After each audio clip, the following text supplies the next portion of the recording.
Hi guys, ಎಲ್ಲರಿಗೂ ಸೋಜು ವ್ಲಾಗ್ಸ್ಗೆ ಆತ್ಮೀಯ ಸ್ವಾಗತ ಸುಸ್ವಾಗತ. ನಾನು ಇವತ್ತು ನಮ್ಮ ಮನೆಯಲ್ಲಿ ಉಂಟಲ್ಲ ಸಂಜೆ ಹೊತ್ತು ತಿಂಡಿ ಮಾಡ್ತೇವೆ. ನಿಮ್ಮ ಮನೆಯಲ್ಲೆಲ್ಲ ಬೆಳಿಗ್ಗೆ ಎಲ್ಲ ತಿಂಡಿ ಮಾಡೋದು, ನಮ್ಮ ಮನೆಯಲ್ಲಂತೂ ತಿಂಡಿ ಬೇಕೇ ಬೇಕಾಯ್ತಾ. ತಿಂಡಿ ಅದೊಂದು ಅಭ್ಯಾಸವಾಗಿದೆ. ಹಾಗೆ ಇವಾಗ ನಾನು ಇದು ಗೋಧಿ ಹಿಟ್ಟು ಮತ್ತು ಮೈದಾ ಹಿಟ್ಟಿದೆ. ಪೂರಿ ಮಾಡುವ ಅಂತ ಪೂರಿ ಬಾಜಿ ಅಂದರೆ ನನ್ನ ತಂಗಿಗೆ ತುಂಬ ಇಷ್ಟ ಆಯ್ತಾ, ಅದಕ್ಕೋಸ್ಕರ ಪೂರಿ ಬಾಜಿ ಮಾಡ್ತಾ ಇದ್ದೇನೆ. ಮತ್ತೆ ನನಗೆ ಸಹ ಇಷ್ಟನೇ ಪೂರಿ ಬಾಜಿ ಅಂತ ಹೇಳಿದೆ. ಪೂರಿ ಬಾಜಿ ಮಾಡುವ ಅಂತೇಳಿ ಎಲ್ಲ ರೆಡಿ ಮಾಡ್ತಾ ಇದ್ದೇನೆ. ಈಗ ಮೈದಾ ಮತ್ತೆ ಗೋಧಿ ಹಿಟ್ಟು ತಗೊಂಡು ಏನು ಮಿಕ್ಸ್ ಮಾಡ್ಬೇಕಲ್ವಾ, ಹಾಗೆ ಇದು ಲಟ್ಟಣಿಗೆ ಬೇಕಾಯ್ತಾ, ಮಿಕ್ಸ್ ಮಾಡಬೇಕು. ಇದು ಚಂದ ಮಿಕ್ಸ್ ಮಾಡ್ಬೇಕಾಯ್ತಾ, ಯಾಕಂದ್ರೆ ಅಂಟಂಟು ಬರಬಾರ್ದು. ಅಂಟಂಟು ಬಂದ್ರೆ ನಮಗೆ ಅದು ಎಂತಪ್ಪ, ಈ ಲಟ್ಟಣೆ ಉಂಟಲ್ಲ ಅದರಲ್ಲಿ ಫುಲ್ ಅಂಟಿ ಹೋಗ್ತದೆ. ಇದು ಲಾಗ್ ಎಲ್ಲ ಮಾಡುವಾಗ ಒಬ್ಬೊಬ್ಬರು ಇರ್ಬೇಕಲ್ವಾ.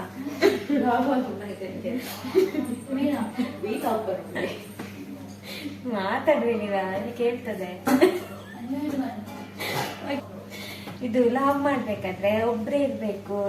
ಹೇಗೆ ಯಾವ್ದು ಲಾಗ್ ಮಾಡ್ಬೇಕಾದ್ರೆ ಸಹ ಇಲ್ಲಿ 2-3 ಜನ ಇದ್ರೆ ನಗು ಬರ್ತದೆ. ನಾವು ಮಾತಾಡುವಾಗ ಅವ್ರಿಗೆ ಕೇಳಿ ನಗು ಬರ್ತದೆ. ಹಾಗೆ ಇದು ಚಂದ ಮಿಕ್ಸ್ ಮಾಡ್ಬೇಕಾಯ್ತಾ. ಇಲ್ಲಿ ಕಾಣ್ತಾ ಇಲ್ಲ, ಸ್ವಲ್ಪ ಕ್ಯಾಮರಾ ಸ್ವಲ್ಪ ಮೇಲೆ ಇದೆ.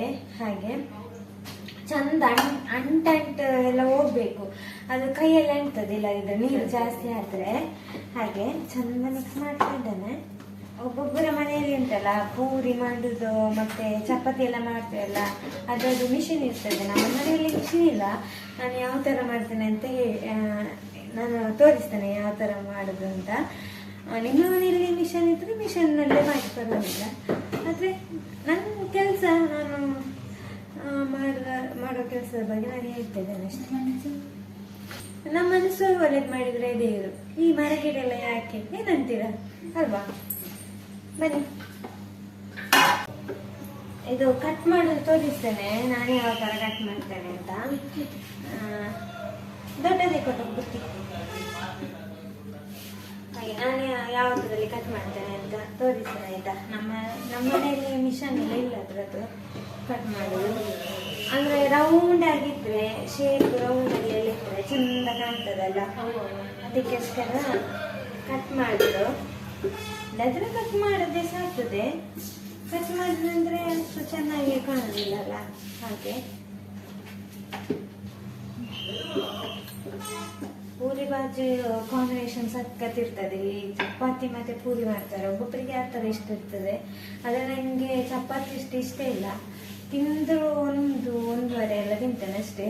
ಪೂರಿ ಅಂದ್ರೆ 4-5 ಎಲ್ಲ ತಿಂತೇನೆ, ನಂಗೆ ತುಂಬ ಇಷ್ಟ ಆಯ್ತಾ. ಹಾಗೆ ನನ್ನ ತಂಗಿ ಮಾತ್ರ 6-7 ತಿಂತಾರೆ, ನನಗೆ ತುಂಬ ಇಷ್ಟ ಪೂರಿ ಅಂದ್ರೆ. ಹಾಗೆ ಈ ತರ ಅದು ರೌಂಡ್ ಆಗಿ ಇರ್ತದೆ ಅಂತ. ಈಗ ನೋಡಿ, ನಾನು ಬುತ್ತಿಯಲ್ಲಿ ಕಟ್ ಮಾಡಿದೆಲ್ಲ, ನಿಮಿಷ. ಅದು ಮಾಮೂಲಿ ಕಟ್ ಮಾಡುವ ಒಂದು ಬುತ್ತಿ ಇತ್ತು, ಅದು ಈಗ ಎಲ್ಲಿ ಉಂಟು ಅಂತ ಇಲ್ಲಿ ಕಾಣ್ತಾ ಇಲ್ಲ. ಟಪ್ಪ ಕಟ್ ಆಗ್ತದೆ ನೋಡಿ, ರೌಂಡು ಕಾಣ್ತದಲ್ಲ. ಹಾಗೆ ಈ ತರ ರೌಂಡ್ ಆಗಿ ಕಟ್ ಮಾಡೋದು. ಮತ್ತೆ ನಾನು ಕ್ಲೀನ್ ಆಗಿ ತೋರಿಸ್ತೇನೆ. ಈ ಪೂರಿ ಇದು ಕಟ್ ಮಾಡಿದೆಲ್ಲ, ಕಟ್ ಮಾಡಿ ಇಟ್ಟದೆಲ್ಲ.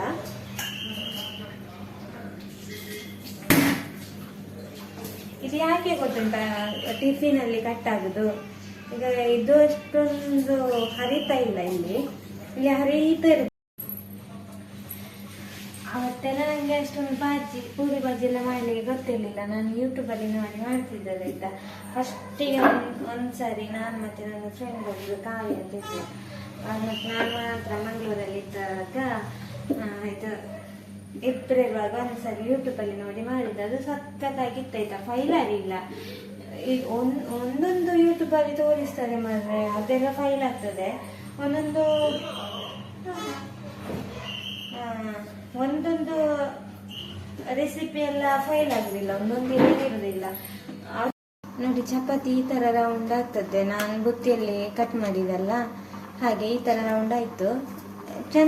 ಚಂದ ರೌಂಡ್ ಶೇಪಲ್ಲಿ ಸಿಗ್ತದೆ ನೋಡಿ, ಕಟ್ ಮಾಡಿ ಸಿಗ್ತದೆ, ತೆಗಿಲಿಕ್ಕೆ ಆಗ್ತದೆ. ಹಾಗೆ ಹಾಗೆ ಇಲ್ಲಿ ನೋಡಿ, ಇಲ್ಲಿ ಬಾಜಿಗೆ ರೆಡಿ ಆಗ್ತಾ ಉಂಟು. ಬಟಾಟೆ ಮತ್ತು ಈರುಳ್ಳಿ ಟೊಮೆಟೊ ಎಲ್ಲ ಕಟ್ ಮಾಡಬೇಕು ಇನ್ನು.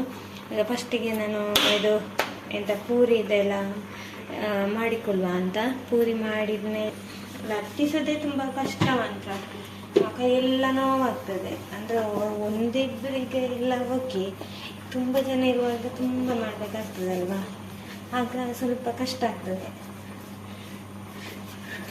ಇದು ಪೂರಿ ಬಾಜಿ ಮಾಡೋದೆಲ್ಲ ಒಬ್ಬರಿಗೆ ಕಷ್ಟ ಅಂತ, ಒಂದು ಇಬ್ಬರೆಲ್ಲ ಇರಬೇಕು, ಇಲ್ಲಾಂದರೆ ತುಂಬ ಕಷ್ಟ ಆಗ್ತದೆ. ಹಾಗೆ ಓಕೆ.